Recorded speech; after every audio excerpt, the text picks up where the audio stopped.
Hey guys, this is Dr. Hub. In case you haven't subscribed, please do subscribe for updates. Renal stones, and we are looking at some radiolucent variety.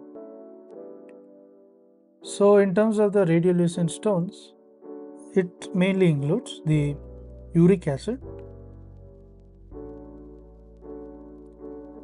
So here this uric acid, it is the most common. It is the most common. And then we also have xanthine.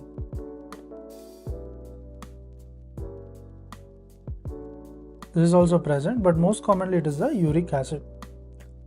Now let's look at some other drug-induced renal stones.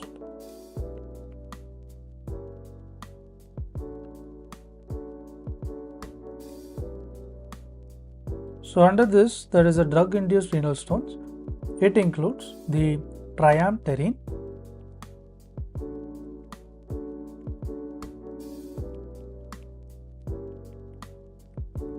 as well as the presence of the indinavir. Now let's recap. So we saw some radiolucent stones. So here the uric acid, it is the MC, that is the most common. Next we also saw the presence of the xanthine. Next we came across the drug-induced renal stones. So this includes the triamterene as well as the presence of the indinavir. To learn and grow daily like this, please do subscribe.